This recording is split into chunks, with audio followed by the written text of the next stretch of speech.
Examen 2. Compréhension de l'oral. Document 2. Pour cette nouvelle émission de On a testé, nous avons visité le Musée de l'Homme et son exposition permanente. Et oui, on a bien aimé.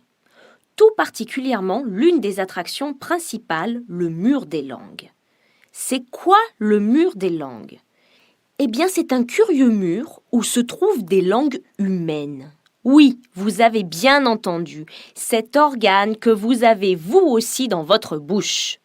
Sur un grand mur rouge, on peut tirer une trentaine de langues en résine pour écouter des langues rares, des langues plus connues, des langues presque disparues. Par exemple, pour entendre le mande, une langue presque éteinte, seulement pratiquée par 8 locuteurs et issue de Papouasie-Nouvelle-Guinée, il faut tirer sur une des langues qui sort du mur pour déclencher l'enregistrement des années 1930.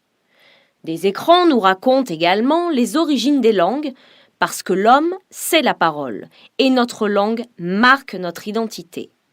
Saviez-vous qu'une langue sur 2 est seulement orale ? Qu'il y a dans le monde 7000 langues et des milliers de dialectes ? Cette richesse culturelle pourrait être réduite de moitié dans quelques années. Selon le Musée de l'Homme, 80% des humains emploient 80 langues et seulement 20% les milliers d'autres. L'UNESCO nous prévient, la moitié des langues connues aujourd'hui dans le monde pourraient avoir totalement disparu d'ici la fin du XXe siècle.